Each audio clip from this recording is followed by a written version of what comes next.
Hello there, welcome to Friday's Granada Reports. Hello, on the programme this evening. Sir Alex in court for Ryan Giggs' defence, saying he was the best example we had at the club. We're live with the latest. Who will be our next Prime Minister? Meet the young North West Tories who'll help decide.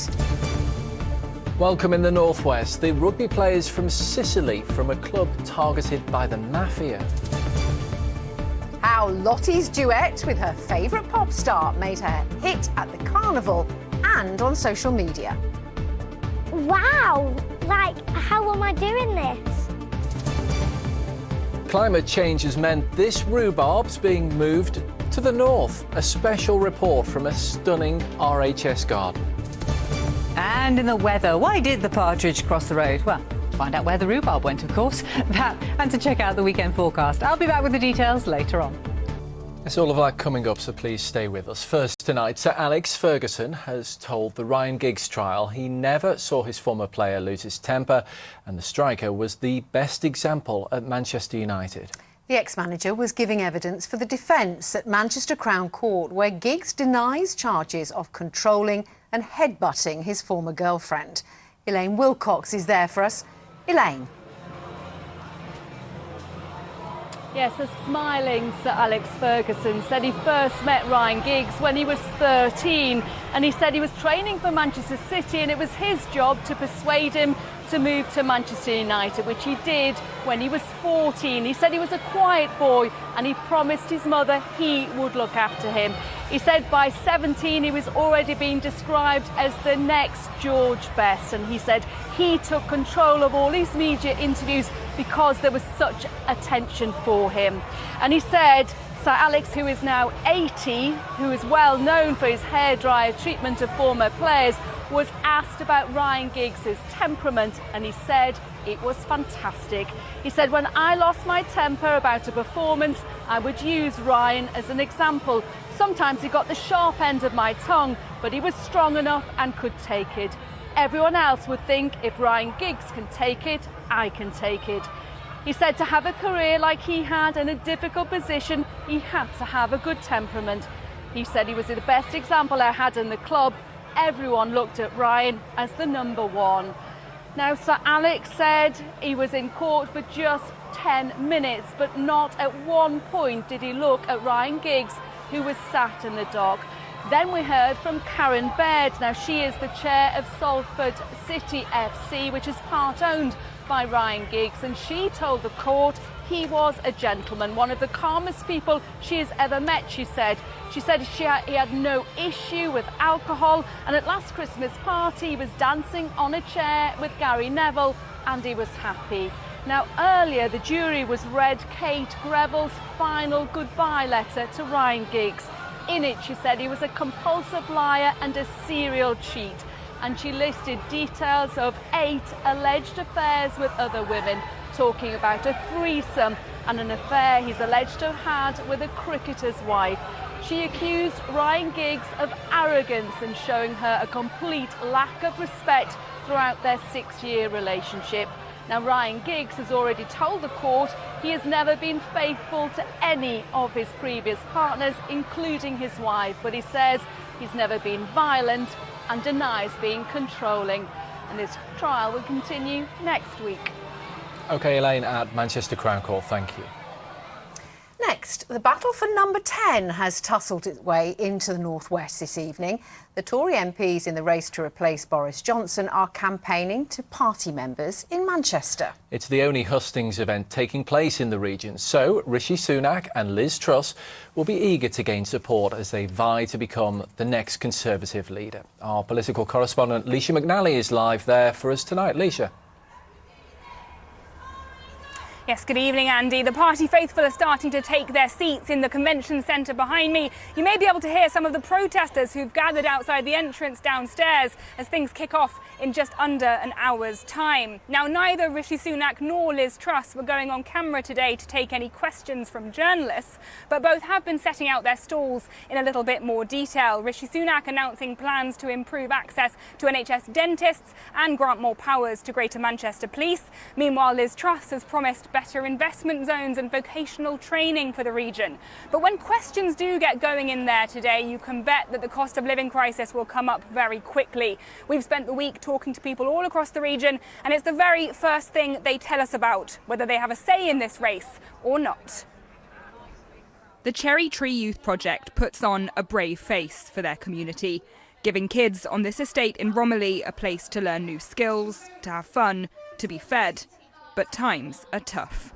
We can see that the children are hungrier than they were, and actually that they are concerned about cupboards at home. And when kids are saying that and volunteering that, you know you've got a challenging situation.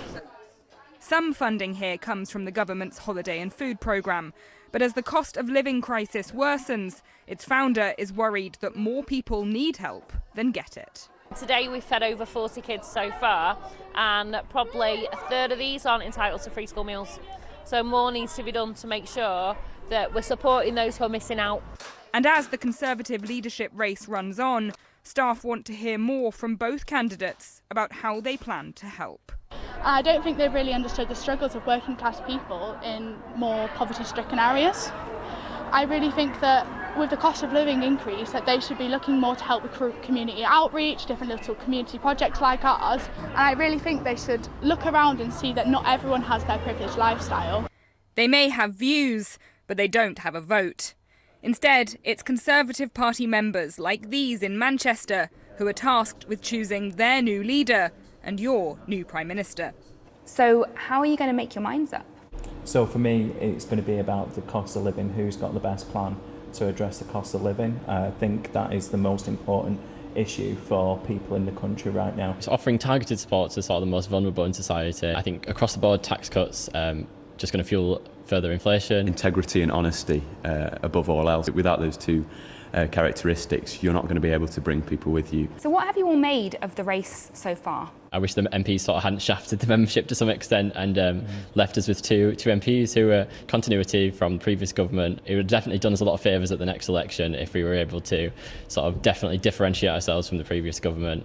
Rishi Sunak and Liz Truss have been keen to stress their northern credentials. I'm the most northern chancellor that our party has had. I'm a straight-talking Yorkshire woman. The new Prime Minister will have to win red wall seats, but to get the top job, they'll have to earn southern votes. The majority of Conservative Party members are down south. Do you think the north has been a bit neglected in this campaign? I don't think so at all. It gets quite tiresome sometimes when, you get certain candidates who want to out-north each other, so they'll throw on an accent or, grab a ferret from somewhere and a flat cap. It's just particularly ridiculous. What people care about is what's going to go ahead in the future in terms of policy, and that's what matters to us. For me, it's been housing that's been the main problem that's not been dealt with by either of the candidates. And I think that's symptomatic of the audience that they're trying to win votes off. Largely southeast of England, sort of older people who've got their own home already, and there's a NIMBY element there as well, which we need to fight against. This electorate of 200,000 people, it's not representative. We need to be honest about that. But if this isn't the fairest way to pick the new Prime Minister, should the winner just call a general election? I think calling a general election now would be really bad. We've already had this delay with the leadership election. What the country would want is for that person to just get on and deliver and say what they're going to do. And that's what both candidates are trying to prove as the race runs on. But who should be the face of the nation come September the 5th? We asked these members some quick-fire questions. Which candidate do you trust most on the following issues? The economy, the NHS, levelling up, climate change. Who's most likely to hold the red wall? And finally, who do you think should be the next Prime Minister?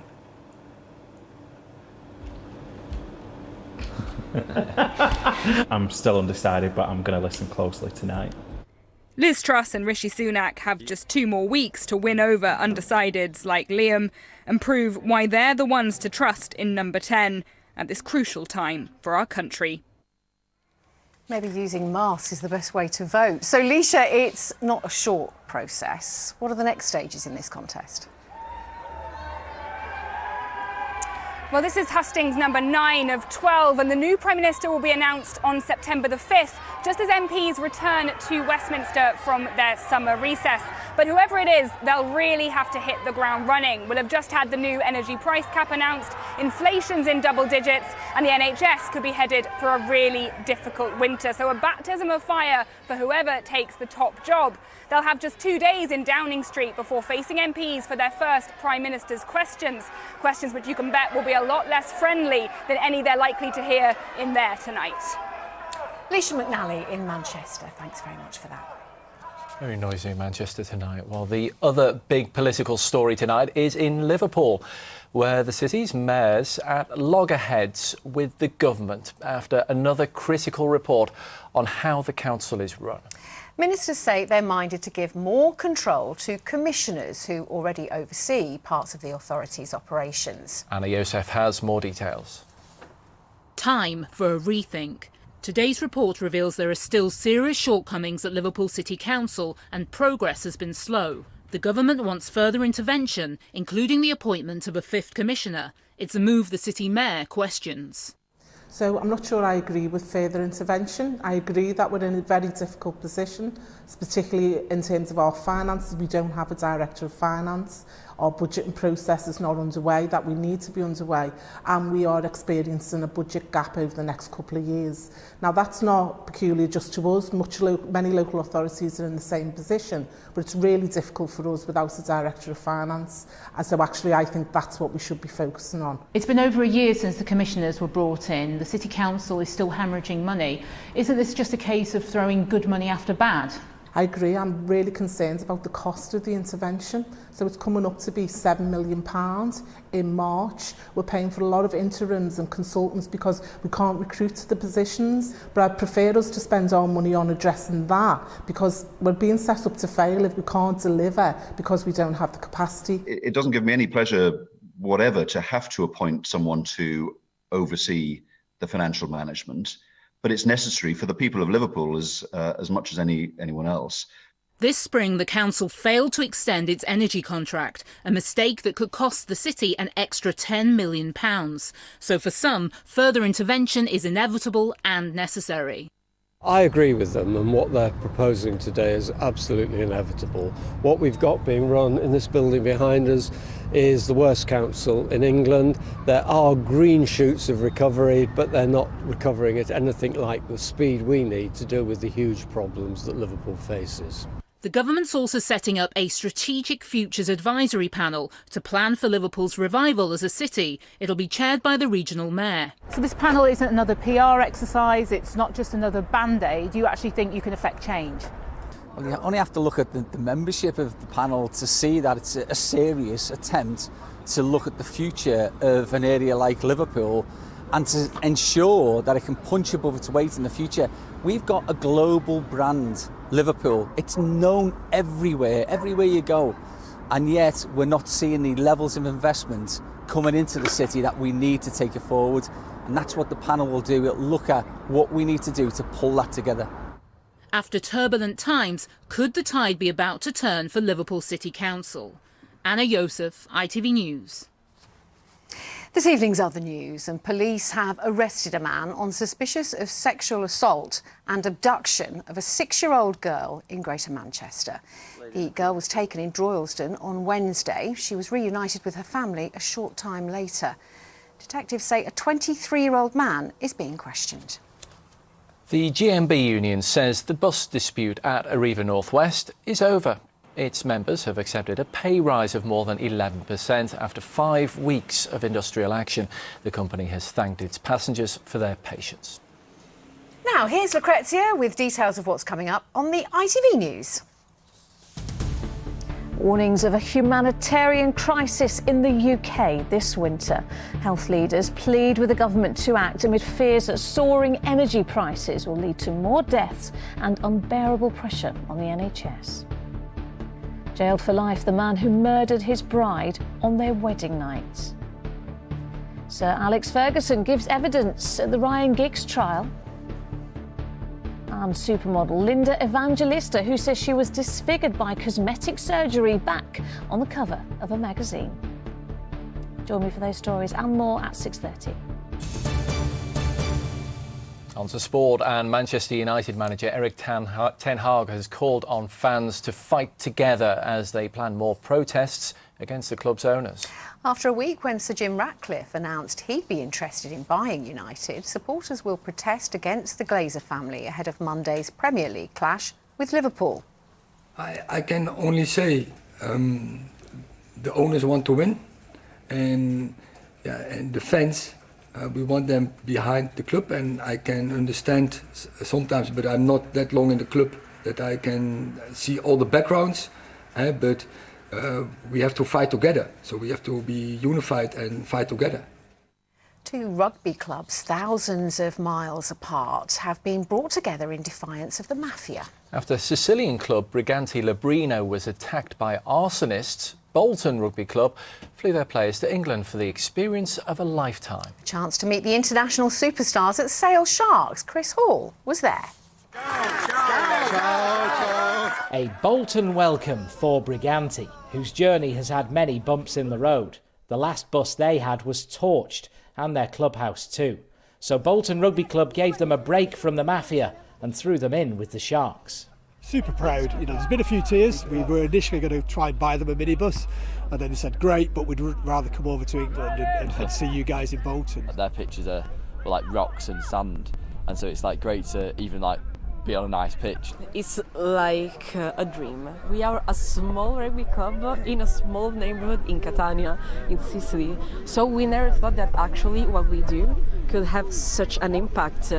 This is the experience we want to our kids make. We are speechless. I have to say we are speechless. Playing beneath the tower blocks of a deprived Sicilian neighbourhood, Briganti Librino have grown into a counterculture in Catania. We still found every day new stimuli to continue and to try to fight this battle, this war. Exactly, against mafia, against criminality. We need to change mentality starting from children to show them that the world is different. But while they were starstruck, their heroes were equally inspired by their new training partners. You can see just in the emotion on their faces. Some of them guys there haven't even been off the island before, so some of these young guys especially have had mixed upbringings and been in, let's say, a fair bit of trouble at times, and for Bolton to put the time and effort to doing something like this for Briganti is amazing. Warren Spragg played in Italy for 6 years but has never seen a club like this. The stuff that these guys are going through, trying to basically just have a rugby club in their local area and overcome the difficulties. The fact that there is that much spirit amongst the group, the people who are behind it, trying to make sure that the kids have got somewhere to play. It's incredible. Would you like Bolton to come and play in your country? Of course, as soon as possible. They will stay in our new clubhouse that we build up after the big fire. The first test of their friendship will come tomorrow when they go head-to-head in a match. But Briganti assure me their love for Bolton and for Sale Sharks will last longer than their journey home. Chris Hall, ITV News. Well, next tonight, if your garden's been suffering in the extreme weather of the past few weeks, stand by for some top tips from the professionals. The experts, of course, say the heat wave and heavy rain are signs of climate change. In the second of her special reports from RHS Garden Bridgewater in Salford, Mel Barham has been finding out about how to garden in the future. It's these increasing summer temperatures, the extreme downpours, the erraticness of the rainfall that we're getting. We can't change the climate. Climate change is there, but we can take steps to mitigate against what's changing and end up in a position of hope. Mother Nature bears the scars of the recent heat wave, just as she's also had to endure intense bouts of rainfall and flooding.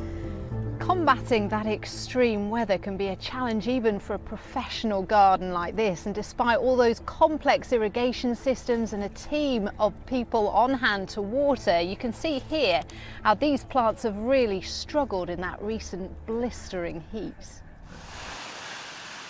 Climate change is making gardening trickier, more unpredictable. But what can we learn from a place like this? Here at RHS Garden Bridgewater in Salford, they're adapting and finding ways to mitigate the changing climate. With such extremes of weather, seasons are becoming confused, shorter. Some plants are flowering earlier, while others are struggling. Nothing illustrates that better than these rhubarb plants. This is the entire collection of rhubarb belonging to the Royal Horticultural Society. It used to live down south at their garden in Wisley, but the whole collection's been moved up here to Salford because it's simply too dry and too hot for them to thrive down south. At Wisley, they get very long, hot, dry summers. The soil there dries out a lot and they get quite low rainfall. But it's not just the amount of rain that we get here that's higher, it's the distribution of the rainfall patterns. Now, in terms of growing a big, hungry crop like this that likes a lot of water, it's a win-win for us, whereas down there, it was meaning they had to add a lot of extra irrigation to these plants. And it's not just rhubarb. The RHS collection of gooseberries and blackcurrants will also be moving up north and attempt to mitigate the effects of climate change. And it's that adaptation that we're all being urged to follow, because our gardens and the plants we use can actually play an important part in combating the climate crisis. And that's the theme of an exhibition currently showing here at Bridgewater, curated by local young people. We looked at things like rain gardens. So rain gardens are designed to soak up water, and particularly in cities, because the water is lost so quickly. All of our concrete doesn't really provide many opportunities for water to be captured. So if we can look at capturing that water and growing plants, ultimately that's also going to help with our well-being. One of the best things that you can obviously do in any garden, even a small one, is have a small tree. It's going to cool down the temperatures in that space. It's going to provide you with shade. It's kicking out some oxygen. It's taking in carbon dioxide. So the more plants that you can fill in a garden, be it in terms of food that you're growing, perhaps in pots, the better for you, but also for the environment.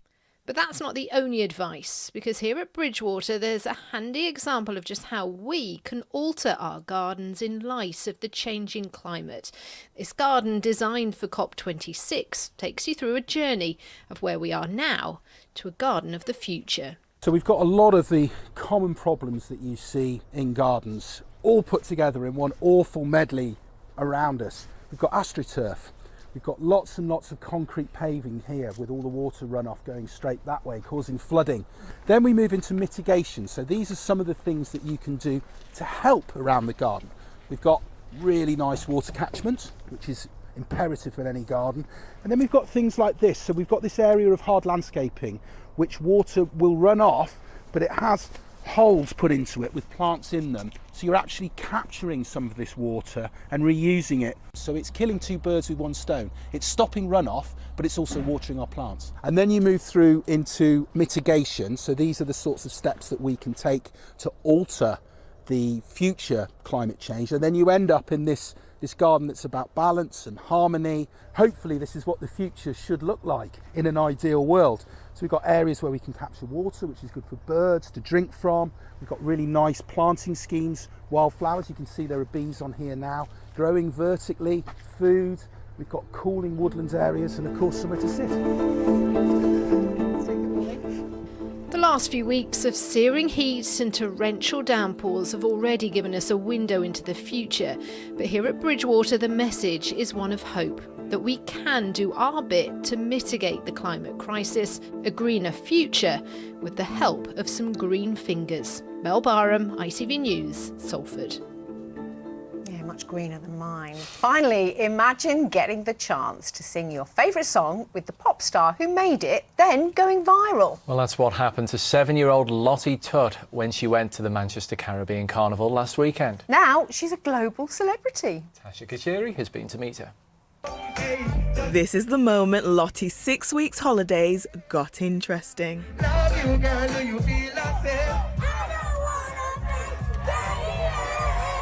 was thinking, wow, like, how am I doing this? 7-year-old Lottie has been going to Manchester's Caribbean Carnival since she was a baby, but this year brought something different, an opportunity for her to see her favourite artist sing her favourite song live.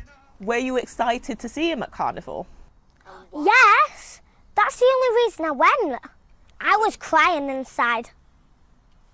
Were you? Yes. Was it a big deal? Yeah, of course. Lottie was called on stage to help dancehall artist Sarani sing his hit song No Games.